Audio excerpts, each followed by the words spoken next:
그래서 지금 말씀하신 부분이 이게 보면은 왜 우리는 궁금하잖아요. 왜 향수를 갖고 있을까? 예전에 시절이 더 좋았다고 떠올리게 만드는 그런 기제들은 무엇일까라고 생각했을 때 여기서 보면은 어떤 공동체 의식 같은 그런 것들이 동독이 훨씬 좀 강하고 그런 문화, 집단 문화 뭐 이런 것들에 대한 향수가 좀 강한 것 같아요. 왜냐하면 이 영화에서 지금 공통적으로 이 브루노를 포함해서 겪고 있는 문제점들은 마리온도 그렇고 고독이거든요. 외로움이거든요. 네, 다 그 세 집이 나오잖아요. 이 영화에서. 네, 가보면 항상 이제 그들이 외롭게 있는 모습을 카메라로 이렇게 잡아주는데 고독의 문제가 결국에는 브루노도 우리가 뭐 구체적으로 등장하진 않죠. 영화에도 나오잖아요. 왠지는 아무도 모르는데 어쨌든 왠지는 모르지만 그 고독의 문제가 분명히 있다라는 걸 이제 왜냐하면 이 사람에 대해서 그렇게 친하게 지내고 동료로서 응원하고 좋은 사람이라고 생각하면서 지냈지만은 잘 아는 게 없이 아내가 없는 줄도 모르는 피상적인 대화들 뭐 이런 것들 이게 이제 영화에 등장하기 때문에 자본주의에 적응하지 못하는 그 하나의 요인 중에는 영화에 좀 등장하긴 하는데 게으른 돼지라는 표현을 너무 싫어했다고 이제 그런 얘기가 나오잖아요. 그러니까 그렇게 게으르다고 사람들이 이제 서독 사람들은 동독 사람들을 이제 좀 비난을 했던 것 같은데 조금 느슨하게 일하고 뭐 15분 동안의 휴식 시간을 길게 보내고 이렇게 했던 이런 문화들 그런 문화들에서 이제 경쟁자가 됐죠. 다 주변 사람들이 동료들이 이제는 뭐 으쌰으쌰 해가지고 그냥 뭐 칭찬해주고 잘했어 뭐 이렇게 응원만 해줄 수 있는 그런 동료가 아니라 다 개인적으로 자신의 능력을 발휘해야 되고 보여줘야 되고 정직원이 돼야 되고 뭐 이제 어떤 그런 계급이 생기기 시작하면서 느껴지는 어떤 외로움 그것에 대한 이야기를 이 영화에서 좀 많이 보여줬다는 생각이 듭니다. 어떻게 그런 부분을 좀 느끼셨었나요? 이 영화에서? 동독 사람들이 자기 나라 이름을 뺏겼다는 것, 그리고 직업을 뺏겼다는 것. 사실 서독 사람들이 통일되고 나서 통일세를 상당히 많이 냈습니다. 그러니까 뭐 그런 말할 자격이 있기는 한데 그렇다 하더라도 무시하고 우리 세금으로 너네들 잘 살고 있고 뭐 이런 얘기를 들으면 동독 사람들 입장에서는 자기의 삶 이런 게 상당 부분 다 무시되고 2등 국민으로 전락한 그런 삶을 견뎌내야 됐던 게 영화에서도 잘 드러나지 않았나 그런 생각이 듭니다. 사람이 심지어는 기계의 소리에도 귀를 기울이면 바다의 멋진 파도 소리가 들려오는데 사람이 사람의 생각에 귀를 기울이지 않는구나. 그러니까 동독 사람들은 서독 사람들이 자기네가 느끼는 어떤 고통, 이등국민으로의 전락, 직업을 잃고 상실감 이런 거에 대해서 얘기를 해도 그냥 게으른 돼지라고 그냥 싸잡아서 얘기하는.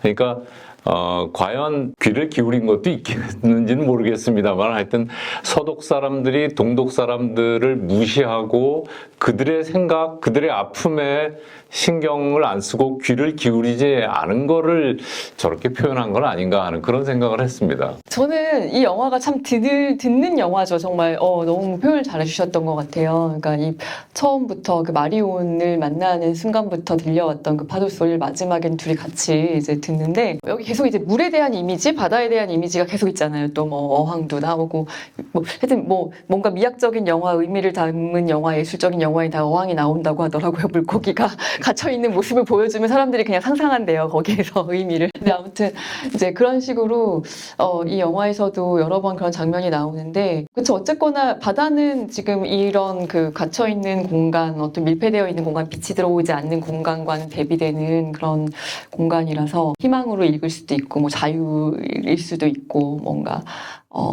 이상 일 수도 있고 그렇게 이제 읽을 수가 있는데 확실히 이 영화가 그래도 어쨌든 과거에 동독인들이 느끼는 뭐 박탈감이나 뭐 향수에 대해서 이야기하면서도 마지막에는 어쨌든 그 브루노의 죽음이 죽음으로 끝나진 않고 거기에 이제 다음 세대, 그러니까 독일을 이끌어갈 이제 청년 세대에게 자리를 내준다고 해야 될까요? 네, 좀 더 그 좋은 관계, 브루노와의 우정이 계속해서 가서 뭔가 따뜻한 해피엔딩 결말이었으면 더 우리한테는 따뜻했을 수는 있겠지만 더 강렬하진 않았을 것 같아요, 이 영화가. 네, 그래서 그렇게 이제 어쨌든 파도 소리로 그 희망을 마지막으로 이제 좀 표현하면서 마친 게 아닌가 이제 그런 생각이 좀 듭니다. 바다라는 게 네, 사실 모든 물들이 이렇게 합쳐지는 거 아니에요. 네, 그러니까 독일이 동서독이 통일이 되고 합쳐졌는데 이렇게 귀를 기울이면 이 바다의 본 모습, 합쳐진 본 모습도 볼 수 있지 않을까.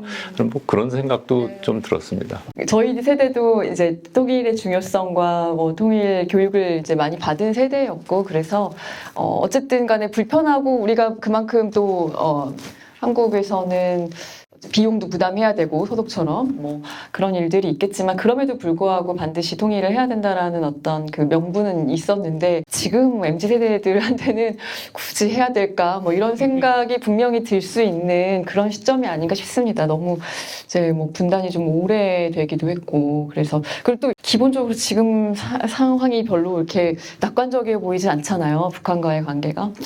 네, 어떻게 보십니까? 그러니까 이게 독일 통일 직전의 어떤 그 분위기와 지금 한국의 분위기는 너무 다른 것 같고 그리고 상황도 너무 다른 것 같아서요. 80년대의 동서독 상황하고 한국 남북한 상황은 이제 달라도 너무 다르고요. 정치적으로도 너무 다르고 제가 그 외국인이었음에도 불구하고 서독에서 동독을 통해서 베를린을 버스를 타고 이렇게 갔는데요. 너무 다르지 않나요? 지금 우리나라의 상황하고. 저는 그 평양 쪽에도 한 10여 년 전에 들어간 적이 있는데 조금도 그들 감시자의 눈을 벗어나지 못합니다. 그리고 평양 잘 사는 북한 사람들이 사는 곳인데도 불구하고 너무나 비참해요, 모습이. 길거리에 이렇게 서 있는 모습, 이렇게 쭈그리고 앉아 있는 모습. 그 당시에는 이제 김정은이가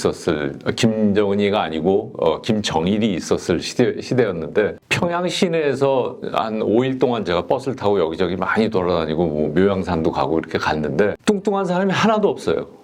김정일이 말고는 배 나온 사람이 하나, 김정은도 지금 배가 나왔지만, 야, 놀랍다. 평양 사는 사람들은 특권을 가진 사람인데도 저렇게 비참한 모습일까. 그런 생각이 들 정도로 어렵습니다. 근데 제가 이제 통일이 되고 동독 지역을 많이 이제 둘러보고 그 상황이 어떻게 변했나 이런 걸 이제 많이 봤는데 동독 사람들은 잘 살았어요. 그 당시에 89년도에 국민소득이 뭐 남한이랑 비슷하지 않을까 싶은데요. 사실은 약간 부풀려진 그런 건 있었습니다. 그리고 고속도로 포장비 고치는 비용 다 서독이 냈습니다. 그리고 서독 사람 중에 이제 동독 지역에 자기 집이 있던 사람들, 서독 사람들은 뭐 신청만 하면 그냥 동독에도 갈 수 있었고 어렵지 않게 돈도 보내줄 수 있고 방문도 할 수 있고 그랬었습니다. 동독 사람은 나이가 60이 넘은 사람들에 한해서 신청을 하면 서독을 방문할 수 있었는데 망명하니까 오면 근데 이제 서독 사람들은 이렇게 어렵지 않게 드나들 수 있었는데 나중에 들어보니까 서독 사람들이 예전에 동독 지역에 자기가 갖고 있었던 집 뭐 이런 것들 수리 비용조차도 다 대줬다고 그러더라고요. 동독 사람들이 그나마 동구권에서는 제일 잘 살았다고 그러는데 거기에는 상당 부분 서독의 원조가 있었습니다. 지금 우리 상황이랑 비교를 해봐도 우리는 더 많은 어떻게 보면 지금 그 남한에서 살고 있는 우리들로서는 통일을 바라는 그 마음을 어떻게 지금 우리가 좀 단합을 해야 될지를 좀 생각해야 되는 그런 시점인 것 같고요. 세대 간의 어떤 의견 차나 생각 차나 그리고 또 어떻게 준비를 해나가야 될 것인가 이런 부분들도 과제로 남아 있는 상황인 것 같아요. 근데 이거는 글쎄 뭐 경제학자나 정치학자들 사이에서도 이견이 있는 문제긴 한데요. 서독도 이제 동서독이 통일되면서 옛 동독 사람들을 재교육시켜서 상당히 양질의 일자리를 싼 가격에 쓸 수 있었습니다. 같은 직종이라도 서독과 동독 사람들의 임금 격차가 처음에는 한 반 정도였다가 60%, 70% 이렇게 올라갔거든요. 그런 것처럼 한국도 물론 통일 비용은 들겠죠. 독일도 어마어마한 통일 비용이 들었습니다. 예상했던 것보다 훨씬 많이 들었고 한국은 더 많이 들 텐데 균터 그라스라고 하는 독일의 노벨 그 문학상 수상자가 했던 얘기인데요. 너의 동포들이 굶어가고 있는데 어떻게 안 도와주느냐. 자기네 서독 사람들도 그랬다는 거예요. 그러니까 동독이 좀 못 살 때 많이 이렇게 원조를 해주고 또 동독의 정치 망명자들을 돈 주고 사왔거든요. 상당히 많이 사왔거든요. 이제 그렇게 해서 동독을 많이 도와줬는데 어떻게 안 도와줄 수가 있느냐. 그렇게 저희한테 반문을 하더라고요. 거기 그 기조에 반론을 제기하고 싶진 않지만은 어쨌든 그 민족이라는 것도 지금 너무 희미해진 상황이 아닌가 싶기는 해요. 그러니까 어떤 그렇잖아요. 상상의 공동체라고 우리에게 어느 정도 계속해서 꼭 통일을 해야 되는 이유가 되고 도와준다라는 표현을 하셨지만 같이 더불어서 살아야 되는 같은 나라 하나의 국가로 묶여서 살아야 되는 그런 사람들이라고 생각을 하게 만드는 통일 데는 생각하시니까 네. 벌써 머리가 아프신 거예요. 네. 다음 세대를 생각하면은 네. 어떻게 설득을 할 것인가가 저는 항상 좀 고민이 되더라고요. 아마 여기 계신 분들도 많이 그러실 거라고 생각을 합니다. 네, 오늘 맹환호 협력관 전 협력관님 모시고 이제 이야기를 나눠봤는데요. 오늘 이 시간은 좀 마무리하고 싶습니다. 오늘 끝까지 함께 해주셔서 너무너무 감사드립니다. 안녕히 계세요. 감사합니다.